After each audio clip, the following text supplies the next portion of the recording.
I cut ties with my mother after years of emotional abuse and neglect. "You were my punching bag," she used to say. Now plagued by devastating autoimmune diseases, I see her legacy of misogyny manifesting into karmic justice. Could her pain be the consequence of a life spent hurting others? I no longer communicate with my mother, who is now in her late 50s, due to my profoundly traumatic childhood and first-hand experiences with her abusive and cruel behavior. It has taken significant therapy and self-reflection for me to realize that her actions were not my fault and that I did nothing to deserve the treatment I received. These realizations have emerged in waves over the years. Initially, I felt deep in my gut that her harsh punishments towards me were abnormal, that I was regarded with disdain in a manner far exceeding how most parents are expected to feel about their children. For years after I moved out, I harbored blind rage and hurt that I was unable to process. Eventually, it struck me that my mother utilized me as a scapegoat for all her stressors and frustrations, that I was the family's punching bag as a vulnerable young woman with neurodivergence and artistic pursuits. Later, I came to the understanding that my mother harbored deep-seated internalized sexism from her many devoted decades within the conservative Catholic Church and her far-right upbringing, and that much of her rage and aggression was misdirected at her non-conforming daughter for defying traditions, often at an age when I was too young to fully comprehend them. From there, the revelations kept coming, how she despised my outspoken nature, as I was completely unafraid to challenge and question her authority, even citing her own teachings as evidence of her glaring lack of morals and fairness in the way she controlled the household. How she pitted me against my 5 siblings with chronic favoritism and comparisons, favoring boys over girls, and being excessively frugal with my sisters and my needs while lavishly splurging on luxuries for my brothers. How she compelled us to compete for her approval through our academic performance, our hobbies, our social lives, and our devotion to the Catholic faith. How she cruelly slut-shamed the already highly virtuous women in the family, thoroughly instilled disordered eating, and fostered a sense of perpetual body dysmorphia, while intentionally damaging and crippling the self-esteem and self-efficacy of her assigned female at birth children to ensure they entered relationships with wounded psyches, ready for future husbands to dominate and control. How she endured her own misogynistic, degrading inferno, and rather than confront her cognitive dissonance, she longed for the opportunity to become the tyrant of her own family, perpetuating the cycle of control and abuse established by her mother and grandmother. How the narcissistic antagonist of the first 20 years of my life was ultimately just another power-hungry middle manager passing down scrutiny from her own oppressor. Concurrently, I recognized how my aunts, her sisters, exhibited the same cynical views of womanhood and expressed equal disdain for their own gender. Gradually, the picture of generational trauma became clear: a lineage of women who were abused and accepted their roles, simply waiting for their chance to become wives and mothers who would enact the same brutal control over their own households. This mother wound festered for centuries, with anyone who broke free from its restrictive conditions quickly being silenced or ostracized. The disgust and despair I have felt with each new memory unearthed, now disillusioned by my adult viewpoint, has only intensified. For as long as I have had the capacity to feel this pain, I have yearned for a sense of karmic justice regarding it all. Then, just the other day, I encountered something that unlocked the final piece of the puzzle. It was a brief TikTok in which a woman discussed the fascinating genetic and non-genetic connections discovered between being a woman and autoimmune disease. Some studies suggest that as much as 80% of individuals suffering from autoimmune conditions are assigned female at birth. Data indicates a link to mutations on the X chromosome. Furthermore, other research reveals a strong correlation between the onset of severe autoimmune disorders and mental health issues or significant stress. My mother developed an autoimmune disease when I was in my early teens, which caused her to endure a decline in vision and intense pain in her eyes if she was inconsistent with her medication. To this day, I can still recall specific days when she had forgotten to take her medication. Prednisone. I have never taken this medication, but I remember its name because she mentioned taking it and the effects it had were so memorable. On those days, she would suffer from unbearable migraine-like symptoms, exhibit irrational anger at the slightest sounds around her, and find direct sunlight agonizing. She once mournfully told me that she was certain she would be completely blind by the end of her life. Then again, in my early 20s, she was diagnosed with a second autoimmune condition much worse than the first: lupus. Her skin would now react to direct sunlight, breaking out in large red rashes that she would scratch incessantly, complaining of the irritation without end. After the diagnosis, which was a long and arduous process, Several years of her life were plagued with miserable discomfort as she desperately sought effective ways to protect her inflamed skin from sun exposure and treat the breakouts until the treatments finally began to work, making the symptoms more manageable. One Sunday morning at breakfast, following another tedious church service, she flatly stated, "I'm going to die from this." I inquired about the severity of her symptoms, asking how she had previously implied they had become manageable. She elaborated a bit more on the grim thought. "It's not so bad now, I'm still young enough to fight it, but eventually it will get worse when I am older and it will likely be the thing that kills me one day. It's a degenerative disease, I can only slow it down." I remember being horrified by how bluntly she accepted and acknowledged that possibility. But even though she has been mistaken about many things, I do not believe she was lying regarding this one. My mother is a manipulative, violent bigot, yet she is also a licensed medical doctor.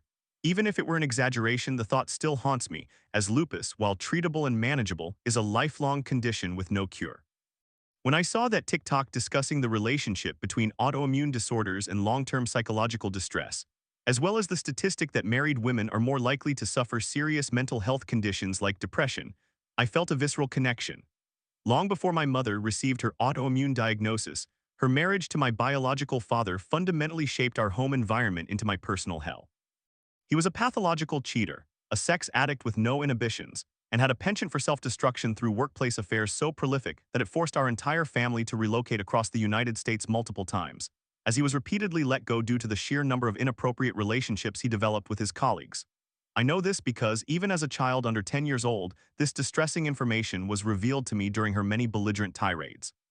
She regarded him with contempt and never hesitated to vocalize those feelings to her terrified, impressionable children. The ensuing divorce was as bitter as they come, resulting in years of back-and-forth arbitration and a seemingly endless custody battle for children that ultimately neither parent appeared to genuinely desire. Despite her vitriol towards our father, one old life philosophy remained steadfast in her mind. She made it clear that she would never be the one to initiate the grave sin of divorce, as it was termed in her church. She took pride in being the more virtuous individual, despite her marriage resembling a war zone, in being the one who didn't seek its end. During the proceedings, she didn't dare to meet or date other men as she still believed in remaining faithful to her soon-to-be ex-husband. The custody battles were never legitimately resolved, as my father died in an unexpected plane accident a few years into them, resulting in custody automatically defaulting to her. Then, the autoimmune conditions emerged. When I viewed that TikTok, it felt as if a vast web of neurons made one last connection, culminating in the recognition that this was my mother's karmic justice and the grim consequence of a lifetime of internalized misogyny and the persistent bleeding from the same festering, generational, mother wound. It was her insistence on adhering to her family's and church's oppressive beliefs, her idolization of submission and compliance with inherently sexist teachings that hindered her from changing, healing, or breaking the cycle of suffering. Time and again, she chose to inflict hurt on others, upholding everything that fragmented her family. It feels absurd, yet I can feel it in my bones. A legacy of women hurting women has finally manifested into something significant enough to potentially end a lineage. I believe she brought this illness upon herself. Our family does not have a history of autoimmune diseases, but there is a history of mental illness, violence, and misogyny. I cannot prove it, but I know it. Story 2. I'm M18, dating my boyfriend M19 since October 2024. I'm desperate to pay off a 2,000 college debt by May, so I propose starting an OnlyFans for quick cash. I'm drained, I told him. He agreed to some content but said no to showing everything. What now? I am an 18-year-old male and my boyfriend is 19. We began our relationship in October of 2024. Around June of 2024, I started an Instagram page where I posted slightly revealing outfits. The ultimate goal for this page was to eventually transition it into an OnlyFans page, using the earnings to launch a streaming channel. My page did not start gaining decent engagement until I went to college, where we met at the start of October. Before we began dating, I informed him about this page, and he was entirely supportive. However, to be honest, I never mentioned my intention to eventually make it a not-safe-for-work page.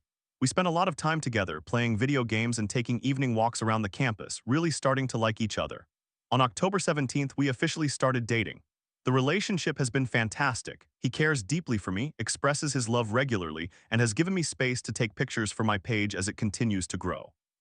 Recently, however, we have encountered a disagreement that began in January. When we returned to college after winter break, we started discussing plans to move out of our family's homes and into an apartment together, intending to save money from our jobs at the college. However, the issue arose from three main factors.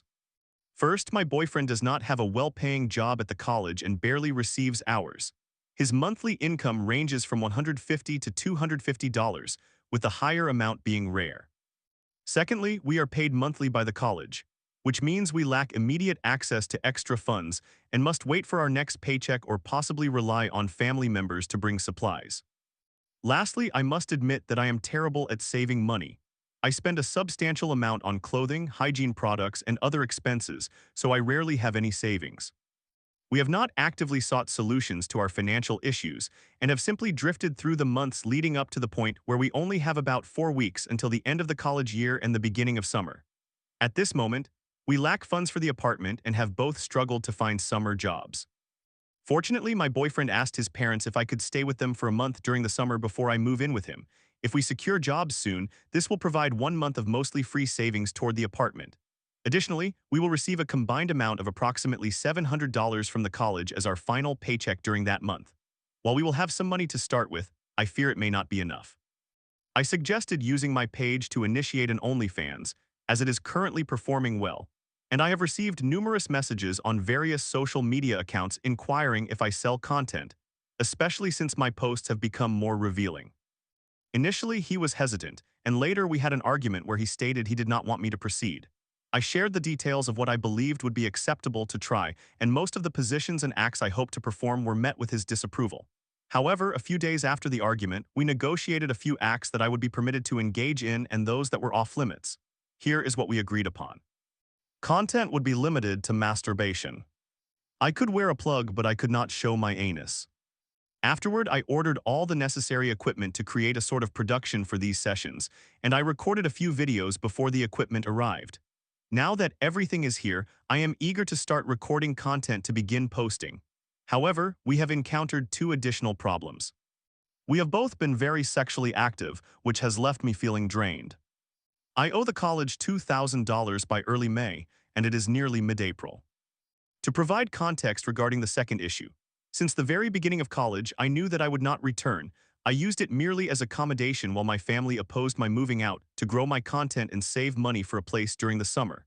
I am not passionate about academics and only performed well in high school due to family pressure, not because I am particularly knowledgeable. Therefore, when my total balance was covered by a Pell Grant due to a family incident, I planned to drop out at the end of the semester without any financial obligation. If by chance I needed to cover any costs, I believed I would be making enough from my job, which provides a decent monthly salary of about $450, and from OnlyFans. This would give me a significant amount of money along with nearly a year of job experience for summer work. However, as I mentioned, I started dating my boyfriend, and although this is not meant to sound rude, we genuinely got distracted. Despite my original plan to drop out, I was at least supposed to pass, but I did not. I earned poor grades throughout the year due to my absence from class and lack of completed assignments, resulting in an outstanding balance that is now due in just a few weeks. Because I procrastinated on finding a solution to our financial troubles, we now face a desperate situation where I must quickly pay off this balance. Honestly, I have not yet spoken with the financial aid office about potential summer payment options or tuition payment plans, but my online dashboard indicates that I owe $2,000 by early May. I also attempted to explore student loans but have found no one willing to lend to me, likely due to my lack of credit history. As of now, I have developed a reasonably decent fanbase and received consistent inquiries about selling content. I suggested trying some of my toys for a video and producing paid material while keeping the masturbation videos as part of the standard subscription package. The main reason for proposing this is that I have felt drained recently. I also last much longer when using toys, and I can utilize them daily without needing multiple rest days for each good video. This approach would allow me to create multiple videos and post them frequently, ideally generating enough revenue to cover my outstanding balance and to start saving for the apartment before the month with his parents ends. That being said, he remains uncomfortable with this idea and has not provided much assistance in exploring alternatives or finding a workaround. I understand his reluctance to accept my proposal. However, I feel compelled to pursue my current endeavors, particularly considering that he was aware of my page and the type of content I produced before we began dating, yet he still chose to enter into a relationship with me. It seems he might have assumed that I would continue to provide this content for free or cease it altogether. I want to clarify that I do not intend to come across as rude or harsh. We truly love one another and want each other's happiness. Nevertheless, when it comes to matters regarding summer, the apartment, and employment, he appears to lack initiative in formulating a plan and dedicating time to outline our next steps. He has verbally expressed his desire to be together and move in, but sometimes it seems his actions do not align with his words. Furthermore, when it comes to the OnlyFans situation, we find ourselves uncertain about how to resolve our issues. I have mentioned that I might genuinely record a video while he is at work, as I need to start generating income soon. He has advised against this, so I have refrained, but I feel a pressing need to take action quickly. I am reaching out for sincere advice on how we should navigate this situation. In summary, I began working on creating a temporary not safe for work page during the summer of 2024. I attended college and met my boyfriend, who is fully aware and supportive of my page.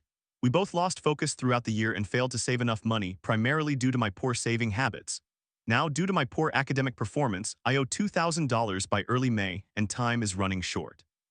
As my page is gaining traction, I have received numerous messages from fans asking if I sell content, prompting my desire to create explicit videos featuring toys to raise funds before it might be too late.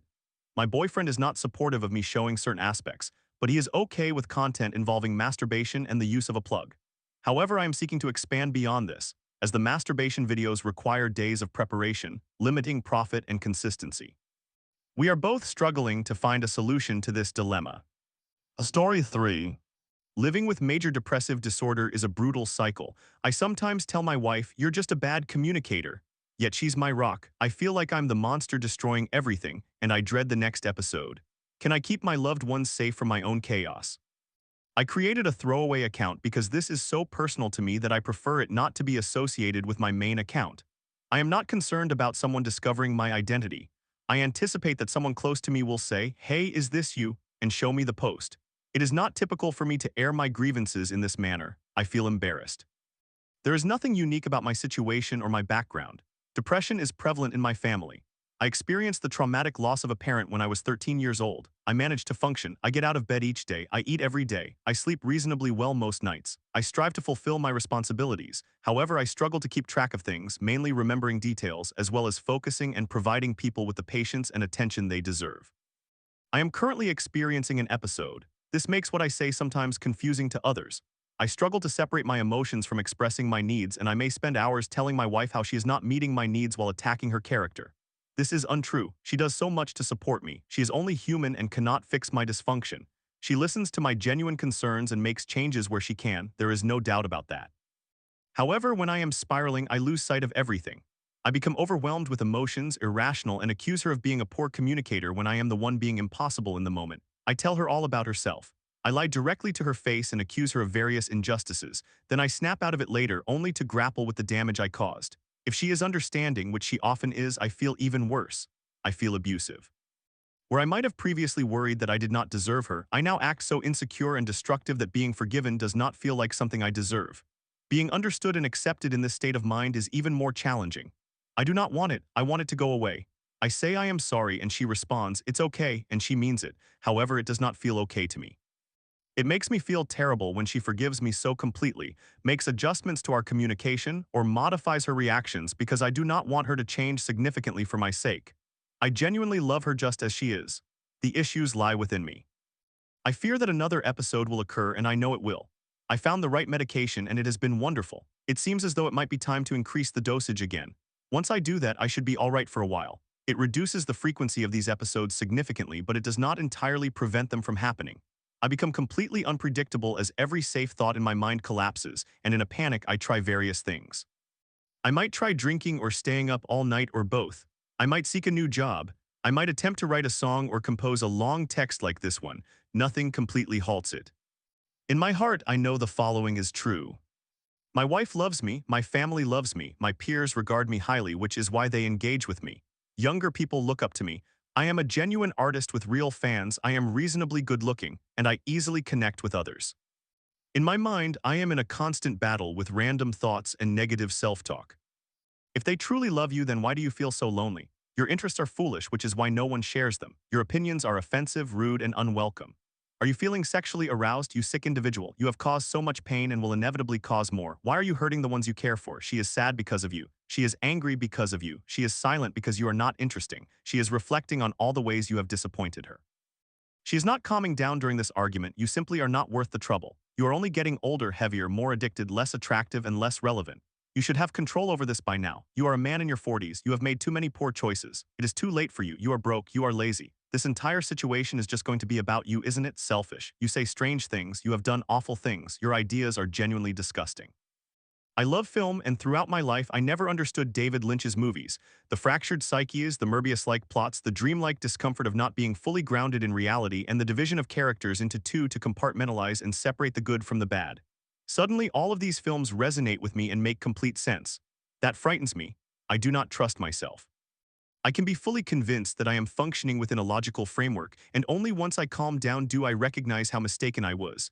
I am an unreliable narrator. I genuinely rely on and trust my wife in her decision-making, and when I am healthy, that trust is unwavering. When I am unwell, I do not trust her at all. I become arrogant and reckless. I have never felt more acutely aware of how entirely fragile I am, and I detest it. Just a week ago, I was perfectly fine. A month ago, I was completely messed up. I was excellent for the months leading up to that and checked myself into the psychiatric ward prior to that. This cycle continues indefinitely, stretching back as far as I can remember, except when I reflect on it now, I did not always have this.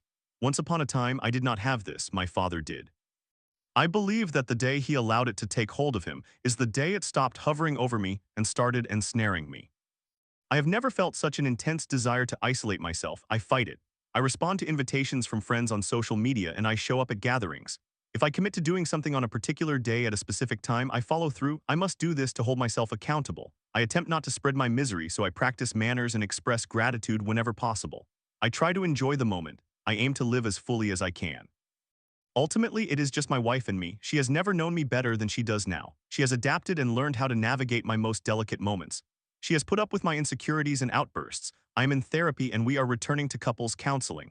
She must witness every aspect of me, unlike my friends, family members, and coworkers, and I am growing weary for her sake. I still feel like I am 13. I feel jealous, insecure, and immature, as though I am still figuring things out. I am filled with angst and at times what seems like adolescent hormones. I am highly emotional all the time. Sometimes the thought of sex disgusts me, while at other times I frighten myself with my hypersexuality. Everything feels so extreme. I hold on tightly to good moments and positive emotions because I am aware of what is perpetually lurking around the corner. I cannot escape myself, but I feel remorse for my wife. At times, I believe I should be caged, safely separated from the people I cherish most, as they must endure my words and actions. Certainly, it is depression, post-traumatic stress disorder, and probably other issues. Yet on the surface, I am a perpetrator of verbal and emotional abuse when I am not in control. I have managed this for so long, just enduring, and then last summer I broke. I sought help and found the right medication. I love the way I feel when it is effective. I occasionally let my guard down now, so when it hits harder. It begins with a feeling of being overwhelmed, followed by difficulty focusing, irritability, and negative thoughts. I attempt to combat these feelings, but then I neglect something I should be paying attention to, which leads to me forgetting it and makes me a poor listener with a terrible memory. I then struggle to manage my feelings, which makes me a selfish individual because, while most people can occasionally focus on someone else, I am merely attempting to hold it together. I am fully aware of this, and it is unfair to consistently make it someone else's problem. People advise me to reach out or lean on them, but it is too much. I am too much. This is only the turmoil in my mind. I also experience the external world, and it is overwhelming. There are not enough sick days in a lifetime for this. Therefore, I have no choice but to push on and strive not to unravel. I can see that I am happy, I know that much. I count my blessings and appreciate the love in my life. When I look at my wife, I see my salvation. I simply want to protect her from myself. I am so unkind. Regardless of how much I learn about myself, how well-adjusted my medication is, or how supportive my network is, I know in my heart that the last time I felt this way will not be the last time ever. I wish I were not such a jerk, is all. I am constantly afraid of the next time, slowly destroying everything and everyone dear to me. Story 4. At 19, I finally lost my virginity, but relief replaced joy. Like a curse had been lifted. 2 years ago, after a breakup, I realized I'd never seen women as people. I didn't want to hurt them, but I didn't really see them. How did I get here? I only realized 2 years ago that I had never truly seen women as human beings. Not consciously, nor with hatred or bad intentions. But I simply had not. I hope this post assists some boys and men who are experiencing the same struggles I faced. When I was 14, I typed how to get a girlfriend into Google. I was extremely shy, isolated, lacking friends to spend time with, and of course had no dating experience. I was obsessed with the idea of being in a relationship. At that time, it was the peak of the pickup artist era, with concepts like negging and kino-escalation popularized. The term red pill was not yet the buzzword it is now, but the content and ideas were already present. I vividly remember feeling as though I had stumbled upon some secret knowledge. It was as if I thought, oh wow, everyone has lied to me and now I finally know the truth. I was already vulnerable and distressed, but I was also perfectly primed to accept that narrative. Society had taught me that men and women were fundamentally different, and the content from pickup artists simply took that belief further step by step. So I dove deep. I read article after article explaining how girls think, why I should not be friends with them, how to approach them, what kinds of guys they liked, and how to behave. It felt scientific, tactical. I thought that if I followed the right steps, I would get the desired results. Before entering high school, I actually applied some of what I learned. I started small, saying hello to people on the street, asking for the time, asking for directions. Then when high school began, I challenged myself to talk to anyone I could. It was terrifying, but after a few weeks it worked. I made friends. I became socially functional. Some of the people I met during that time are still in my life today. That is honestly the only real benefit I ever gained from that entire world. My first goal was to get a girlfriend. I did attain that goal that same year. However, when I kissed her, I did not feel excitement or happiness. I felt relief. Relief that I had accomplished it in time before turning 16. Relief that I was no longer falling behind. But when I entered college, I was still a virgin, and that caused me far more suffering than it should have. Some nights I could not sleep, lying there thinking, what if I die without having sex? Or what if I remain a virgin at 20? That fear consumed me. So when I turned 19, I started doing everything: street pickup, night pickup, dating applications, anything I could. It took a few months, but eventually I had sex. Once again, the dominant emotion I felt was not joy or connection, it was relief. I remember the pressure in my chest disappearing instantly, like a curse had been lifted. But it still was not enough. Now I had to become proficient at it. I needed to be the best lover possible. I wanted to last as long as I wished, give orgasms, and make them remember me. I did become good, technically speaking. I lasted a long time and I provided orgasms every time. But again, it was not really about sharing a moment with someone. It was about performance, control, and proving something to myself. Giving orgasms was not about making her feel good. It was a way to reassure myself, to feel superior to other men, and to affirm my own worth. Even the nice things I said or did often had an ulterior motive. It was always aimed at achieving something, never simply about connecting. Then 2 years ago, a situationship ended. It had lasted approximately a year and a half. She was a lonely girl with very low self-esteem, and although I ended it, I hurt her deeply. A few days following the breakup, a shift began to occur within me. I started to reflect on all my experiences with girls since I was 14. Every time I had approached, dated, or slept with someone, I was struck by a horrifying realization. I had never truly seen women as individuals. I did not wish to hurt them, I did not hate them, but I did not genuinely see them either. They were all variations of the same concept, to me belonging to the same category, the same color, merely different shades. I could make exceptions for a few, especially those who were more masculine in mindset, more like myself, but I considered them exceptions, which proves the point. I did not default to seeing women as fully realized individuals. I saw them as targets, goals, or mysteries to be unlocked. I should have recognized that sooner. Most of the time, when I approached a girl, I was not genuinely interested in her. I merely approached because I felt obligated to. If I did not, I thought I would never experience anything with a girl. I recall a moment at 19 preparing for a date with someone for whom I actually had feelings. I almost cried while getting ready because I thought, for once I feel human. That moment stands out because it was so rare. Some girls ceased contact with me because I was unkind to them, and I believe they were right. I was not actively trying to be cruel, but I acted cold, dominant, and detached because that was what I thought was attractive. That is what I had been taught. I did not feel as though I had the power to harm anyone because I felt so small and worthless inside. I had a deeply ingrained belief that women had all the options, all the power, all the freedom. So how could someone like me possibly hurt them? The irony is that I had known about feminism for years. I had been exposed to it early on, even while seeking sex advice. I was aware of the struggles women face. However, when it came to dating, I tuned it out. I was unable to listen. It did not seem applicable to me. I reflected on some of the girls I genuinely liked who rejected me. I pondered what could have happened if I had simply been honest. If I had said, I do not know what I am doing, but I would like to get to know you. If I had not played a role. If I had not walked away the instant I discovered she had a boyfriend. But I never allowed myself that opportunity. It became a self-fulfilling prophecy. I approached, I was rejected, and each time it felt like confirmation of my failures. Adding to that was the constant comparison with other guys in the manosphere. Other men are either enemies or losers. There is no brotherhood, no kindness, just competition. And when you fail, it is always your fault. If a girl does not respond, gives a fake number, or ghosts you, it is all on you. You are not interacting with a person, you are navigating an obstacle course. If you perform well, you receive the reward: sex. It quickly becomes deeply depressing, especially when you observe other guys succeeding while you fail and you cannot even explain why. You did everything correctly, followed all the rules, and still nothing. I did engage with several girls, but the number of rejections I experienced was vast. People say you become desensitized to rejection, and to an extent that is true. But when 20 girls say no in a row, it resonates differently. Over the years, it accumulated and my self-esteem plummeted. I had learned to gauge my worth solely based on how successfully I engaged with women. I only noticed women I found attractive. That was the extent of it. I did not see them as equals. I did not feel connected. When I finally kissed someone or had sex, it was not to share something beautiful. It was to alleviate the stigma of being a virgin. That weight in my chest finally lifted. Even then, I realized I would have preferred to experience it with someone I trusted, someone with whom I could be honest. But the pain of remaining a virgin was too intense. I just wanted it to end. In hindsight, I recognized that even the actions I thought were good, like being able to give pleasure, were performative. Providing orgasms was more about proving something and feeling as though I had control, that I mattered, that I was superior to other men.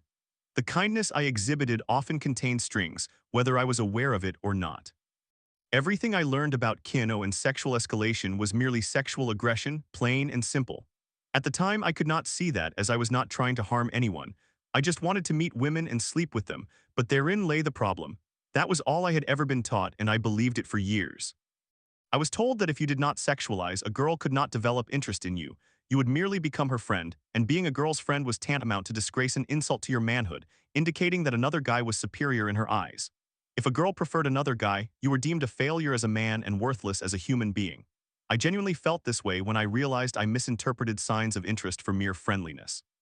It took me far too long to understand how it feels, on the other hand, when you genuinely like someone who withdraws, and then feels insulted by the idea of being considered a friend. As soon as I was able to muster the courage to speak to someone, it all proved meaningless. Everything else caused me suffering, and I made the girls who did not ask for anything suffer as well. Story 5. From dungeon crawls to love lessons, how Gothic taught me that relationships aren't a flat rate. The thrill was never about power, but the journey. After losing that spark, I realized it's about the challenges and growth. Are we just playing it safe? Einleitung. Egypt spiel die Meer sind als bloßer Zeitvertreib. Sie fordern uns, lehren uns Geduld, bescheren uns Rückschläge und bringen uns bei, was es heißt zu wachsen. Gothic ist eins dieser Spiel. Als das Rollenspiel zu Beginn der 2000er Jahre erschien, war Isro sperrig, technisch nicht perfekt und wurde dennoch oder Jerry deshalb zum Kult. Man startet ein Tutorial und Unterstützung. Die Welt ist gefährlich und barmherzig, aber auch lebendig. Der eigen Charakter ist schwach, unbeholfen und von Anfängen unterlegen. Genau das macht Gothic zu einem Erlebnis, das im Gedächtnis bleibt. Im Jahr 2025 kehrt das Spiel als Remake zurück. Ein modernes Juen für ein alt Geschichte.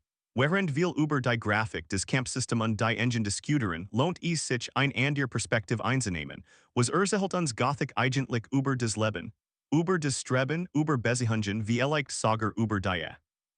Denji Lenger ich über dieses Spiel nachdenkt, desto klarer wird mir. Gothic ist nicht nur eine Abentur, es ist ein Metaphor. Für Entwicklung, für Verbindung und für das, was verloren geht, wenn wir versuchen, den mühsamen Teil zu überspringen. Kapitel 1 Die Welt von Gothic ein Ras erweschen. Du wirst in ein Strafkolonie geworfen. On Ausrüstung on Freund on Orientierung. Die ersten Stunden im Spiel sind hart, Reuber zerfetzen dich, Molritten nehmen dir Lebenspunkt. Und wenn du einem Schattenläufer zu früh beginnest, siehst du den Leidbildschirm schneller als dir lieb ist. Du bist schwach verletzlich ständig in Gefahr und trotzdem gehst du weiter. Du lernst, du kämpfst dich durch. Du findest erst Verbündete, lernst nu Fähigkeiten, besser Seelen blocken verhandeln. Irgendwann besiegst du den ersten Gegner, der dich zu Beginn mit einem Schlag het besiegen können. Und du empfindest etwas, das kein modernes Erfolgssymbol ersetzen kann, Stalls. Weil du weißt, dass du dir dies nicht geschenkt wird, sondern erarbeitet. Das Spiel belohnt nicht Schnelligkeit, sondern Ausdauer, nicht Effizienz, sondern Hingabe. Je länger du spielst, desto mehr identifizierst du dich mit deinem Charakter. Nicht weil mächtig ist, sondern weil du weißt, was hinter seiner steckt, Musel, Scheitern, Watson.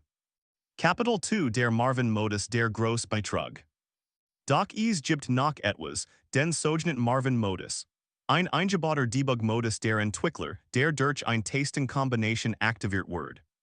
Wer ein nutzt, kann durch Wind fliegen, sich unbesiegbar machen und jeden Gegenstand herbezaubern.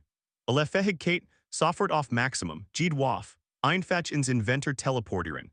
Man wird gewissermaßen zum Gott in einer Welt, in der man einst ums Überleben kämpfen muss. Ungen darin legged des problem. Den sobald du diesen modus activierst passiert etwas unvermeidliches, die Welt verliert ihre Tief. Kemp sind Bedutungslos, Dialog worden unwichtig. Entscheidungen sind on Risiko.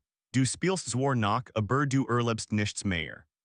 Weil das Spiel dich nicht mehr fordert, weil nichts mehr auf dem Spiel steht. Plötzlich spuest du, der Ries war nie die Macht, sondern der Weg dorthin. Kapitel 3 vom Spiel ins Leben und in die Beziehung. Was hat das aber mit dem echten Leben zu tun? Mehr als man denkt. Denn wir leben heute in einer Welt in der viel sofort verfügbar ist. Wir können als googeln, als bestellen, als streamen. Auch in Beziehungen geht viel schneller, Dating-Apps, Matching-Algorithmen ständig erreichbarkeit. Und im Lauf der Zeit entsteht oft unbemerkt ein new Erwartungshaltung, das auch Verbindung immer sein muss. Jederzeit verfügbar, wie ein Flatrate. Kapitel 4 die Flatrate der Beziehungen bequem, aber leer. Was in der Kommunikation praktisch ist, word in Beziehungen zur Gefahr, wenn man glaubt der andere sei einfachste, ohne Gegenleistung, ohne Herausforderung, man hat sich einmal füreinander entschieden warum also nach investieren. Viel privat oder geschäftlich Beziehungen geraten genau in dies Fall. Der Ries des Anfangs des gemeinsam Erkunden, des Ringen, des Staunen weicht einer Routine. Man hat sich und hört auf sich zu erobern. Die Beziehung wird zur Flatrate, als inklusiv jederzeit erreichbar aber ohne Reibung, ohne Abentur, ohne Spiel. Doch genau wie im Marvin Modus ist, auch hierer die Magie verschwunden. Man funktioniert noch, aber man erlebt nichts mehr. Kapitel 5 die Beziehung als Rollenspiel ein neues Verständnis. Was wäre, wenn wir unsere Beziehungen wieder als Abentur begreifen würden? Als Welt in der es etwas zu entdecken gibt und in der es sinnvoll ist, sich weiterzuentwickeln. Dann würden wir nicht erwarten, dass alles von selbst funktioniert. Sondern uns bewusst einbringen, nu Fragen stellen, den anderen überraschen, zuhören auch wenn wir glauben, kann alles zu wissen. Nicht uns anzustrengen, sondern weil es erfüllend ist, gemeinsam zu wachsen. So wie in Gothic. Nicht die Stufzehalt, sondern der Weg dorthin. Nicht des Haben, sondern des Werden. Kapitel 6 sich immer wieder nu beweisen die Kunst lebendiger Beziehungen. In Gothic musst du dich immer wieder beweisen. Willst du einer Gilde beitreten, du musst zeigen, dass du etwas drauf hast. Willst du jemandem etwas verkaufen oder lernen, dann übersuchen mit Worten mit Tate. Dies Logik gilt auch im echten Leben, nicht im manipulativen Sinn, sondern respektvoll. Wer aufhört dem anderen zu zeigen, wer ist, wird irgendwann unsichtbar. Ein lebendige Beziehung lebt davon, dass man sich gegenseitig wahrnimmt, nu entdeckt, überrascht, herausfordert, unterstützt. Nicht aus Pflicht, sondern aus Neugier. Nicht weil etwas fehlt, sondern weil noch so viel möglich ist. Kapitel 7 Sicherheit und Spannung kein Widerspruch. Gothic wäre nicht dasselbe, wenn man ständig in Angst leben muss, aber ohne Risiko gibt es keinen Ries. Das ist die Kunst, ein Welt zu erschaffen, in der man sich sicher fühlt, aber nicht sad. In der man sich fallen lassen kann, aber trotzdem News erlebt. In der Vertrauen die Basis ist und Entwicklung des Ziel. Ob beruflich, privat oder partnerschaftlich, jede Beziehung lebt von dieser Balance. Sicherheit ohne Stillstand, nach ohne Selbstverständlichkeit, Hingabe ohne Automatismus. Fazit des Spiel des Lebens warum der Weg zählt. Gothic zeigt uns, wie erfüllend es sein kann, sich etwas zu erarbeiten. Wie wertvoll Rückschläge sind. Wie tief man mit einer Welt oder einem Menschen verbunden sein kann, wenn man den Weg dorthin bewusst geht. Der Marvin-Modus ist ein Versachung. I am Spiel. I am Lebens. In jeder Art von Beziehung. Aber ist auch ein Trugschluss. Denn wir all sofort bekommt, hat nichts mehr, worüber sich wirklich freuen kann. Der wahre Wert legt nicht im Haben. Sondern im Werden. Und wie erinnert uns gerät dieses Ra Altspiel darin, was es heißt, ein Verbindung nicht als Flatrate zu führen, sondern als Exabentur. Story 6. In Havelock, a moonlit beach led to an unforgettable scuba dive. My instructor's reassuring words, "No, I won't leave you, don't worry," echoed as I confronted my water phobia. But when I hesitated to ask his name, I missed my chance. Will our unfinished wave ever crash? Have you ever encountered someone, if only for a fleeting moment, and felt as though you could not forget them? This is my first Reddit post and possibly my last. This event in my life occurred just a month ago, so I wrote The Unfinished Wave. The Unfinished Wave. It began beneath the moonlight. On our first day in Havelock, we were at a resort with a private beach. The moon was shining, casting its soft light on the water, making the surface sparkle as if someone had sprinkled glitter into the sea. The sky turned to a soft, romantic pink as my friends and I ventured into the water. It was magical. We laughed, played, and soaked in every moment under that dreamlike sky. The following day, we had our scuba sessions scheduled. Upon arriving at the scuba office, we were given some documents to sign basic waivers. We were also provided with our scuba gear and clothing. Afterward, we left our luggage at the office and began a walk of about 300 meters toward the training area. Since the evening before the dive, I had been filled with nerves. There is something intimidating about diving into such a vast ocean. I had watched scuba videos to mentally prepare for what I was signing up for. However, everything changed when I met my instructor. I did not notice him initially until I caught him making frequent eye contact with me while he explained the instructions. Suddenly, he asked me, "Where are you from?" Instead of answering directly, I responded, "Why do you want to know?" He smiled and asked me again. I joked with my friends that he must think I was foolish because I was not grasping the diving signals properly. My friends laughed and said, "He is just making small talk, just reply." So I did. I said I am from Maharashtra. He had a dusky complexion, curly copper-colored hair, brown eyes, and a pleasant smile. There was something grounded about him. He spoke softly, not much, but just enough to provide comfort. After the training, we proceeded to our speedboat. That boat was supposed to take us to the shallow waters where we would dive. I was silently hoping that this same instructor would accompany me underwater. I had no logical reason to expect it, but I desired it to be him. Perhaps I trusted him with my life. Then I spotted him on the boat, one of the 3 instructors from the scuba agency. I felt a wave of relief and happiness. On the boat, I said to him, "I want you to come with me. I only want to dive with you." He smiled and agreed. I assumed he was happy about it as well. When my turn finally came, I nearly backed out. The crew had already strapped the oxygen cylinder onto me, placed the weights, and I was panicking. He was already in the water awaiting my arrival, yet I no longer wanted to dive. The person who was meant to encourage me kept providing motivation, so did my friends. Finally, I took the plunge. I said, "Okay, push me," and he did. My dive master held me and lifted me out of the water. That is how the process works. He reviewed the hand signals with me and began guiding me slowly toward the area where we would descend near the coral reefs. As we moved through the water, he continued to speak to me softly and kindly, as if he wanted to ensure I never felt alone in the water. I told him, "I have a water phobia, I fear water." But I found myself chatting freely, saying anything that came to mind, and he was kind and attentive. There was a warmth in him that made me feel safe. I had come to Andaman with the intention of not bonding with strangers, yet here I was, speaking so openly to this unknown person. I remember nervously stating, "Please do not leave me midway."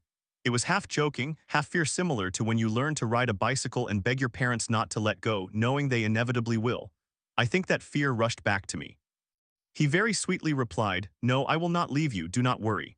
He meant it not just as an instructor or as part of a protocol, but as a human who recognized that I needed to hear that. We descended underwater. It was surreal. I never imagined I would see something like this in my life, thanks to my friends who included it in the itinerary. While we were underwater, I attempted to reach out to my friend so we could make a heart sign and take pictures together.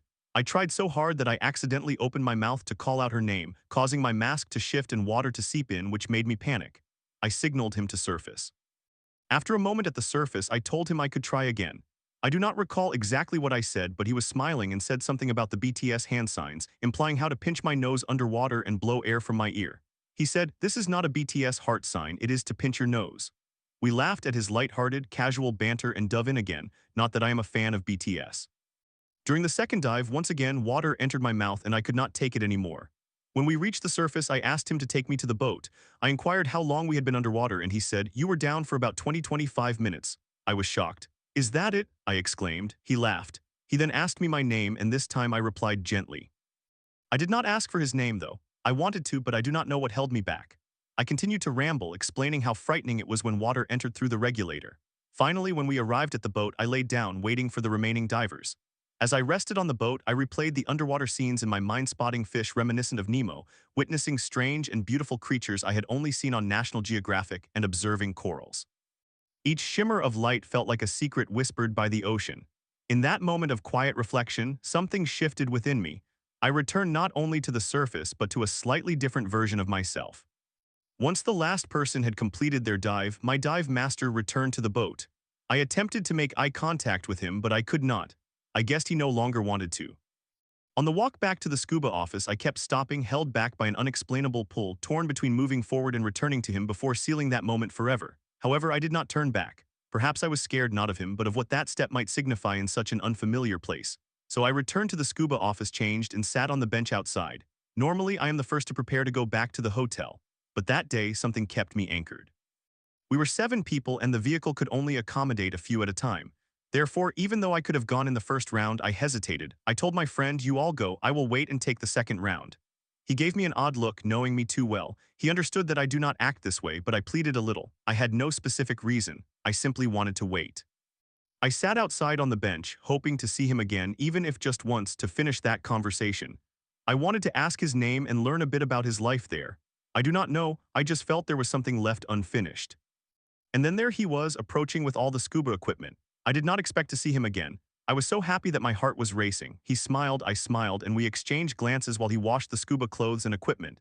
Then he sat under the tree outside the office, curling his hands around his knees. I maintained the same posture on the bench. We looked at each other repeatedly, and the unspoken words hung heavily in the air. My ride had arrived, I needed to leave. I went in without looking back, thinking perhaps everything was getting too strange, and that was the last time we saw each other. I do not know if I will ever see him again, but I believe some waves are not meant to crash, only to pass by, leaving the shore transformed.